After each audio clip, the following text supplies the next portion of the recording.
Kota tanpa buku. Pernahkah kau ke toko buku, perpustakaan, atau taman bacaan? Tidakkah kau merasa istimewa ketika berada di dalamnya? Di sekelilingmu ada berbagai toko dari dunia nyata dan khayalan, tempat yang pernah kau kunjungi dan yang belum. Informasi dan cerita dari masa lalu, masa kini, dan masa depan. Semua berpadu, semua berada di dalam genggamanmu. Saat berada di antara buku, tidakkah kau merasa menjadi raja dan ratu? Ruang dan waktu seolah menyatu tanpa batas. Kau bisa terbang melintasi sekat negara dan melewati berbagai zaman. Kau bisa menyelam ke dalam samudera, melayang di angkasa, bercanda dengan aneka satwa, dan berkelana di tengah padatnya kota, juga di rimba raya. Kau tahu, buku adalah jendela dunia, kunci pengetahuan, dan pintu wawasan.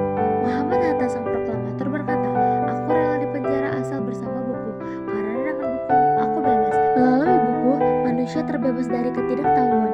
Tempat-tempat yang dipenuhi buku adalah harapan berkembangnya pengetahuan dan wawasan. Apa jadinya jika kota tanpa buku? Pantaskah dia disebut kota? Di kota itu, mungkin kabar datang dari sumber lain, dari koran, televisi, atau internet. Mungkin informasi dan cerita datang dari cerita nenek moyang, bagai dongeng-dongeng sebelum tidur. Irama warganya pun tiada beda. Bangun pagi, bertebaran di muka bumi untuk berbagi keperluan, untuk kembali pulang siang atau sore harinya. Setelah itu mereka berangkat tidur dan melalui lagi hari berikutnya. Semua serupa. Di kota itu, mungkin ada bangunan bernama perpustakaan. Di dalamnya buku-buku berderet dalam rak yang tak terjemah. Tiada tangan meraih dan membuka halaman demi halaman dengan sukacita. Mungkin juga ada tumpukan buku di sudut-sudut sekolah yang sepi dan berdebu. Jarang dikunjungi, jarang dibaca. Buku-buku di sana terungguk tanpa nyawa. Bagaimana dengan kotamu? Mungkin kau tinggal di tengah kota yang megah, atau di gang sempit, di desa terpencil, di sisi pesisir, atau di kaki gunung. Adakah perpustakaan, taman bacaan, atau toko buku di dekat rumahmu?